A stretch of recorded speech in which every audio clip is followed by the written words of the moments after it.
This time I'm gonna try an online English grammar test from the same website as before. How do I feel about grammar in general? Well, I specialized in grammar or syntax at university, so I'm feeling pretty confident at the moment. But let's see how well I do. I'm going to click on start. Okay, the first question says, what's your name? This doesn't really feel like a grammar test to me, but okay. It's asking for a name, so the answer has to be, I'm Tom. A, something are you? B, I'm 10. Because the answer includes a number, A must be asking for my age. So the correct answer should be, how old are you? I am thin. Good for you. He is thinner. What is this? Thinner? Thinnest? I don't know. Okay, the specific grammar points they're asking for must be the comparative form of adjectives. Thinner has to be the correct answer because the final N in thin has to be repeated. Daniel always goes skateboarding, something Sundays. So this is a question on prepositions, and each and every both need to be followed by singular nouns, so on Sundays is the correct answer. The woman was bitten, something a snake. So this is a passive sentence, and in a passive sentence you need a preposition by in order to indicate the agent of the action. So in this case, it is the snake that is doing the biting action.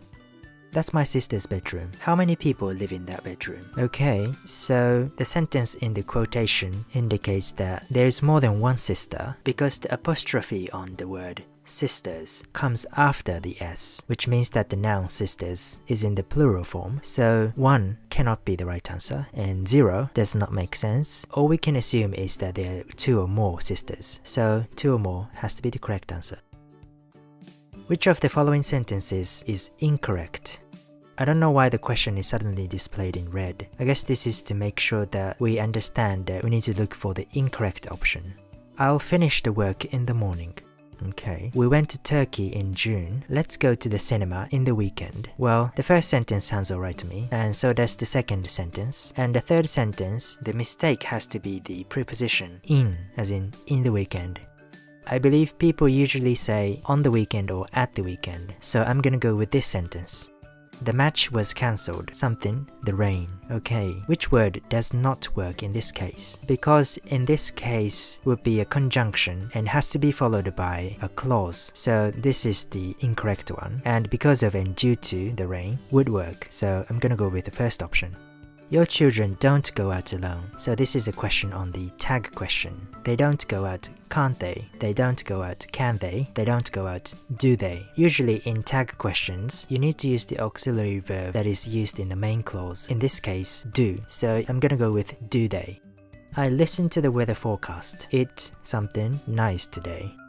It will be nice today. It is going to be nice today. It is being nice today. The first 2 options seem correct to me, whereas the third one doesn't. But it doesn't say anywhere on this page that you have to click on the incorrect option. So I'm kind of confused. It will be nice and it is going to be basically mean the same thing. So I'm going to assume that it's asking for the incorrect option. And whoever made this test forgot to say that you have to pick the incorrect option. So I'm gonna go with is being. That girl, something very strangely, okay, looks very strangely and seems very strangely are wrong because looks and seems both need to be followed by an adjective, whereas strangely is an adverb, so it has to be preceded by a verb, and in this case, walks is the only verb. Alice, something late, she's stuck in traffic. Alice will arriving, Alice will be arriving, Alice will be arrive, so will be arriving because you need both the be verb and a verb in the ing form. Something you get home, will be having dinner. In time, by the time, on time. Okay, in time and on time are not conjugations, so you cannot use these phrases in this context because you need something that can connect 2 clauses, and by the time can do that, so I'm gonna go with by the time. This time next week, Joyce will no longer be here. Which one has the same meaning? Joyce will have left. Joyce will be leaving. Joyce will leave. So the sentence at the top implies that Joyce will leave sometime before this time next week. So it is not the case that this time next week, Joyce will perform the action of leaving. So the only option that is consistent with this information is the first option. This time next week, Joyce will have left, which implies that Joyce will leave before this time next week. Which who can be removed in the sentence below? So this is a question on relative clauses. The man cleans my windows has gone into hospital, which sounds wrong. The man lives next to me is nearly 80, which again sounds wrong. The man I saw on the bus is my neighbor, which is the correct answer. His remarks were something annoy everybody at the meeting. So as to annoy, such as to annoy, such to annoy. Okay, so as to is like in order to. The second and the third options look very similar, but I have never heard anyone say such to, so I'm gonna go with such as to. Fat cannot change into muscle. Muscle can change into fat. Any more than, nor less than. Because the sentence already includes a negation, if we were to add another negation, as in the second and the third options, the whole sentence would be negated twice. So I'm gonna go with the first option. Fat cannot change into muscle any more than muscle can change into fat. By July, will something here for 10 years. Live, have been living, be living. So this is the future perfect. Will have been living would be the correct answer. James is always lazy. He failed the test last week. Which one has the same meaning? If you weren't so lazy, you would have passed that test. If you hadn't been so lazy, you would pass that test. If you weren't so lazy, you would pass the test. So this is a question on both the conditional and the subjunctive. And because James took the test in the past, you can't really say you would pass the test, as in the second and the third options, because that would mean that the test hasn't happened yet. So I'm gonna go with the first option. If you weren't so lazy, you would have passed that test. Which of the following sentences is incorrect? I wish could do that. Okay, this is incorrect. I wish you wouldn't do that. Correct. I wish I were stronger. Correct. So the first option, which needs a subject in the embedded clause. Which of the following sentences is correct? I didn't used to like cabbage. I didn't used to like cabbage. I never used to like cabbage. This question seems more like a spelling question rather than a grammar question, but okay. In the phrase used to, the ed at the end of use is supposed to indicate the past tense. So if you add the auxiliary verb did, then you don't have to conjugate the word use. So I'm gonna go with the middle option. Paul drove too fast. Now he's in trouble with the police. Which one has the same meaning? If Paul hadn't drive, okay, this is incorrect. If Paul didn't drive too fast, he wouldn't be in trouble with the police. If Paul hadn't driven too fast, he wouldn't be in trouble with the police. The third option is the correct one. Beef cattle, something of all livestock for economic growth in certain regions. The most are important, are the most important are. Okay, so the only option that makes sense is the second one. Beef cattle are the most important of all livestock.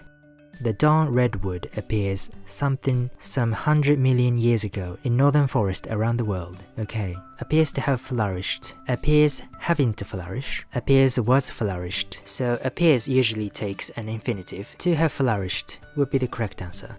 He enjoyed success and influence, something among writers in his era. Were unparalleled among, are unparalleled or unparalleled. Because this sentence doesn't have any embedded clauses and there's already a verb in the past tense, namely enjoyed, you can't have another verb, so unparalleled has to be the only possible answer. Flag Day is a legal holiday only in the state of Pennsylvania. Something Betsy Ross sewed the first flag. Okay, this is another question on relative clause. You're describing what happened in Pennsylvania, which is a place. You need something that can indicate a place, so you have to choose where. Something vastness of the Grand Canyon. It is difficult to capture it in a single photograph. Okay, while the vastness, because of the vastness, for the vastness. So you need a phrase that can indicate the reason why you cannot contain the whole Grand Canyon in a single photograph. So because of would be the obvious answer. Civil rights are the freedoms and rights, something as a member of a community, state or nation. May have a person who, a person may have. Okay, may have a person and may have a person who cannot be possible because you cannot have a verb, are, and an auxiliary verb, may, without coordination or an embedded clause. So the only possible option is the freedoms and rights a person may have, which is a relative clause. Something of large mammals once dominated. There are two species of large mammals. With two species of large mammals. Two species of large mammals. The only option that makes sense is the third one. Two species of large mammals once dominated. The queen arrived at the castle with the king by her side in a dress adorned with hand-sewn embroidered flowers. What's wrong with this sentence? Fallen subjunctive, misplaced modifier, dangling particle. Okay, these are not the technical terms that we use in linguistics, so I don't know their exact definitions, but the first option cannot be right because there's no subjunctive. And the third option, dangling particle, probably means that a particle or a preposition is disconnected, and I don't see any dangling particles, so the only logical answer would be misplaced modifier, and I'm assuming that hand-sewn should be between a and dress, as in a hand-sewn dress. Okay, your English grammar score is 116, and the description of this tier is Language God. Your English level has reached extraordinary heights. No one can compete with you. Okay.